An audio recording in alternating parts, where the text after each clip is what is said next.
Hello family, welcome back to my channel. আজকে না guys আমি বানাচ্ছি লাউ শাকের চচ্চড়ি। তো তার জন্য এখানে বেশ কিছুটা আলু কেটে নিয়েছি, একটু লম্বা করে মোটা করে আলু কেটে নিয়েছি। আর তোমাদের একটা জিনিস বলে দিই গাইস, তোমরা যখন আলু বা কাঁচকলা কাটবে না, অ্যাকচুয়ালি যে কোনো সবজি যখন কাটবে না, তখন কাটার পরে না সরাসরি আগে একটা জায়গা করে জল নিয়ে নেবে, ডিপ কোনো বাটি বা যে কোনো ডিপ বাসনে করে বেশ খানিকটা জল নিয়ে নেবে। সবজি কাটার পরে না সরাসরি জলে দিয়ে দেবে, তাহলে না সবজিগুলো ঝট করে কালো হবে না। তো আলুটা একটু মানে দেরি হয়েছে আর কি আমার জলে দিতে, যার জন্য হালকা একটু কালো হয়ে গেছে, কোনো ব্যাপার নয় ওটা। যদিও যাই হোক, শাকও খুব ভালো করে আমি একদম মানে ধুয়ে টুয়ে রেডি করে নিয়েছি। আর শাকটা না ধোয়ার পরে আমি একটু জলে ভিজিয়ে রাখি, তার কারণ যদি কখনো কোনোভাবে ভুল করেও যদি কিছু বালি রয়ে যায়, যদিও আমি এত ভালোভাবে ধুই যে শাক কিন্তু আমার ধুতে ধুতেই অর্ধেক রান্না মানে হাতেই হয়ে যায়, মানে একটু চটকে চটকে ধুই। তো তো যাই হোক, তবুও আর কি আমি একটু ভিজিয়ে রাখি, যদি কোনো কারণে বালি টালি রয়ে যায় সেটা কিন্তু নিচের দিকে পড়ে যাবে। যাই হোক, কড়ায় বেশ খানিকটা আমি সর্ষের তেল দিয়েছি, তারপরে পাঁচ ফোড়ন দিলাম, সেটাও একটু বেশি দিয়েছি, তারপরে আলুগুলো দিয়ে ভালো করে লাল লাল করে আলুগুলো ভেজে নিয়েছি। এইবারে না গাইস আমি লাউ শাকটা দিয়ে দিলাম। অনেকটা পরিমাণ এখানে লাউ শাক আছে, আর লাউ শাকটা একদম টাটকা ছিল, ফ্রেশ যাকে বলে। আর ডাঁটাগুলো একটু মোটা মোটা আছে, তো পাতাও অনেকটা আছে, ডাঁটাও অনেকটা আছে। এবার ডাঁটাটা যদি নরম হতো একদম ছোট ছোট আর কি, তাহলে কিন্তু আমি জল দিতাম না। এখন আমি এতে পরিমাণ মতো নুন দিয়ে দিচ্ছি, আর সামান্য একটু হলুদ দেব।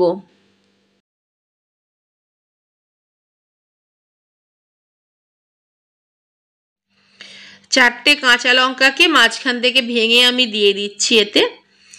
এইবারে এতে আমি পরিমাণ মতো জল দেব। জল বলতে কি, জলটা না শাক থেকে তো একটা নিজের শাকের জল বেরোবেই, কিন্তু জল আমি দিতাম না, কারণ শাকের জলেতেই শাকটা রান্না হয়ে যেত। যেহেতু এখানে আলু আছে আর অনেক ডাঁটা আছে যেগুলো একটু মোটা মোটা আর কি ডাঁটা, সেগুলো সেদ্ধ হওয়ার জন্য আমাকে এখানে কিন্তু অল্প পরিমাণ জল দিতে হবে।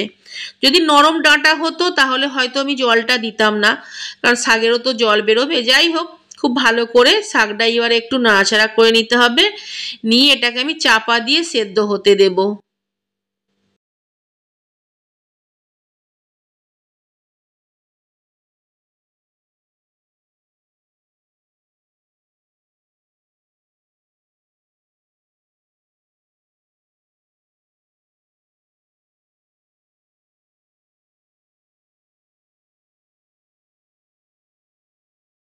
বেশ কিছুক্ষণ পরে ঢাকনা খুলে একটু ঘেঁটে নিতে হবে আর কি।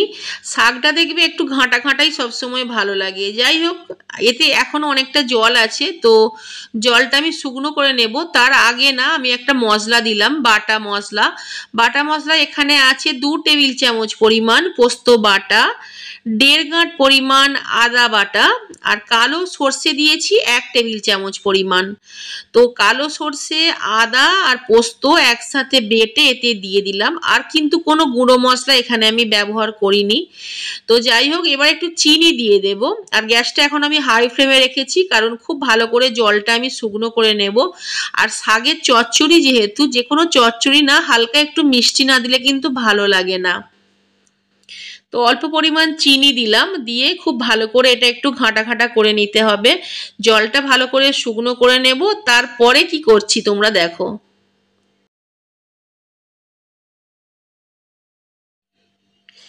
জলটা ভালো করে শুকনো করে নিয়েছি, এটা পুরোপুরি রেডি হয়ে গেছে। নামানোর আগে অল্প পরিমাণ কাঁচা সর্ষের তেল দিলাম, খুব ভালো যায় আর কি আর এই চচ্চড়িটায়। যাই হোক, এটা পুরোপুরি রেডি হয়ে গেছে। জলটা কিন্তু বারবার বলছি, জলটা ভালোভাবে কিন্তু শুকনো করতে হবে, নাহলে কিন্তু একদমই ভালো লাগবে না। যদি মনে করো শাকের ঝোল খাবে, সেই ক্ষেত্রে জলের পরিমাণটা দিয়ে ঝোল ঝোল করো, কিন্তু যখন ভাববে যে শাকের চচ্চড়ি হচ্ছে, চচ্চড়ি মানে না একদম শুকনো শুকনো হলে কিন্তু ভালো লাগে। যাই হোক, এটা পুরোপুরি রেডি হয়ে গেছে, গ্যাসটা এইবারে আমি বন্ধ করে দেব।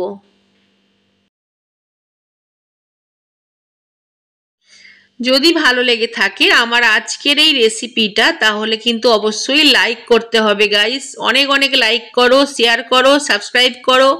ভালো লাগুক খারাপ লাগুক যাই লাগুক গাইস, কমেন্ট করে আমায় জানিও, তাহলে কিন্তু আমাদের মতো ব্লগারদের কিন্তু ভীষণ ভালো লাগবে। কারণ আমরা যে ভিডিও বানাই, সেটা রেসিপির হোক বা যে কোনো ভিডিও যখন বানাই, শুধুমাত্র তোমাদের জন্যই বানাই।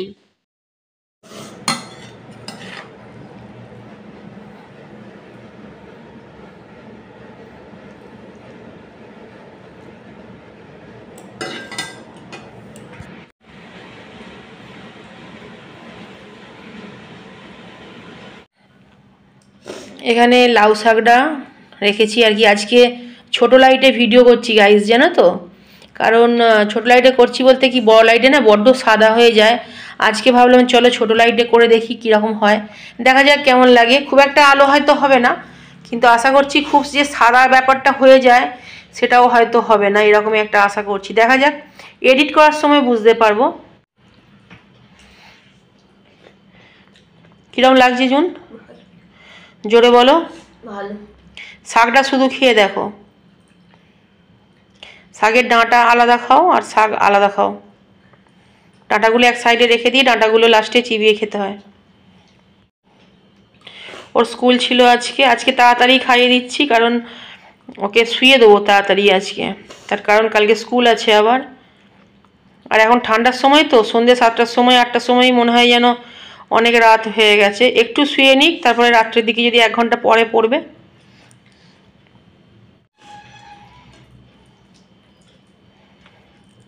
এখন না, যদি মানে সন্ধ্যের সময় বলো, যখনই বল, বিশেষ করে সন্ধ্যের দিকটা আর কি, মানে ঘড়ির যে কাঁটাটা যখন ঘোরে না, টিক টিক করে সেই আওয়াজটাও শোনা যায়, কারণ এত নিস্তব্ধ হয়ে যায়। যদিও আমাদের বাড়ির 2 সাইডেই কিন্তু রাস্তা, আর সারা রাত এখানে লোক যাওয়া আসা করে, সারা রাত গাড়ি যাচ্ছে। লঙ্কা খাবে না? লঙ্কা তুমি খাবে বললে তো। ঝাল লাগছে? অনেকগুলো লঙ্কা দিয়েছি না। খিচুড়িটা একদম হালকা, আজকে আদা বাটাও দেওয়া হয়নি। আর খিচুড়িটা করেছি হচ্ছে কালকের, মানে ভাত ছিল কিছুটা, যেটা ফ্রিজে রেখে দিয়েছিলাম, আর আজকের আবার দুপুরে কিছুটা ভাত ছিল। তো ভাত যখন বেঁচে যায় আমি বক্সে করে ফ্রিজে রেখে দিই আর কি, কিন্তু বেশি দিনের হলে জলে দিয়ে দিই। বাট এমনি ধরো সকাল আর বা কালকে রাত্রের, তো সেরকম হলে আমি রেখে দিই, দিয়ে সব ভাতটা না তার সাথে চাল দিয়ে, আরও যদি কম ভাত থাকে তাহলে আর চাল দিই না। আর যদি বেশি ভাত থাকে, যদি বেশি ভাত থাকে তাহলে আর চাল দিই না। যদি কম ভাত থাকে তাহলে চাল দিই, আর ডালটাও দিই সমান পরিমাণে দিয়ে। আর যেমন আজকে একটা পেঁপে দিয়েছি, শাক দেবো আজকে, যেমন দিয়েছি, ওই পেঁপে দিয়েছি, একটা গোটা পেঁপে। আর একটু দে, আর একটু না।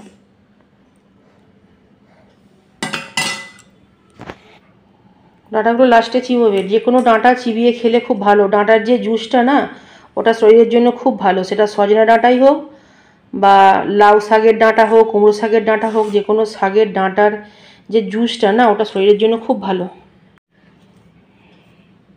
হ্যাঁ, যেটা বলছিলাম, তো তাতে একটা বড় পেঁপে দিয়েছি আজকে। যখন যেমন সবজি থাকে সেই সবজিগুলো আমি দিয়ে দিই, বেশি করে সবজি দেওয়ার চেষ্টা করি। আর শীতকালটায় সবজিটা একটু বেশিই দেওয়া হয়, যেহেতু নানা রকম সবজি বাজারে পাওয়া যায়, কিন্তু যা দাম নয় এখন, সেই হিসাবে সবজি খাওয়াটা এখন কমেই গেছে। কিন্তু একদম যে খাই না তা নয়, কারণ সবজি খেতে আমাদের বাড়িতে সবাই ভালোবাসে। শাকটা আলাদা খেতে পারতিস তো, মানে শাকটা আলাদা চিবিয়ে খেলে কি হবে, শাকটা ভালো হজম হবে। আর খিচুড়ির সঙ্গে খেলে কি হবে, মানে তুই তো ঘিটে নিবি খিচুড়িটা, শাকটা গোটা চলে যাবে। চিবিয়ে খেতে হয় শাক সবসময়। শাক মোচা এগুলো যদি চিবিয়ে খাও তাহলে হজম ভালো হবে, নাহলে কিন্তু পেট খারাপের ভয় আছে।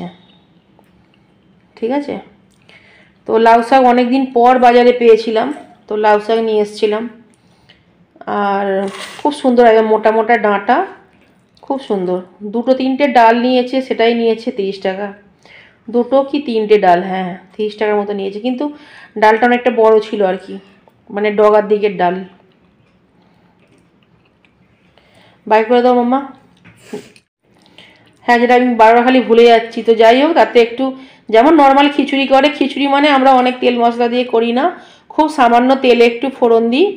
আর সবজি কিছু ভাজি না, সব সবজিগুলো ডবকা দিই। চাল মুগের ডাল হলে একটু ভেজে নিই, ভেজে নিয়ে শুকনো খোলায় ভেজে নিই আর কি, ভেজে নিয়ে সব মিশিয়ে একসাথে নুন দিয়ে মানে এতে দিয়ে দিই, বসিয়ে দিই। তারপরে সেদ্ধ হয়ে গেলে একটুখানি মানে অল্প তেল দিয়ে 5 ফোড়ন গোটা জিরে দিয়ে ফোড়ন দিয়ে দিই, শুকনো লঙ্কা থাকলে দিই কোনো সময়। আর কিছুই না, ডবকা লঙ্কা সব কিছুটা ডবকা দিই, আদাও ডবকা দিই, দিয়ে লাস্টে একটু ঘি দিয়ে নামিয়ে নিই। মানে খুব তেল তো একদম নেই বলা চলে আমাদের খিচুড়িতে। খিচুড়ি বললে অনেকে ভাবে বাপরে খিচুড়ি মানে তো সেই পেট গরম হয়ে যাবে, সেই রকম রিচওয়ালা। না না, একদমই নয়। বাচ্চাদের খাওয়াই তো আমি, বা আমিও নিজেও হালকা খেতে ভালোবাসি। তবে রিচটাও খেতে ভালো লাগে, কিন্তু সেটা সবসময় তো করাও হয় না, আর খাওয়াও তো অত রিচ ভালো নয়, বলো না? চলো বাই করে দাও, বাই।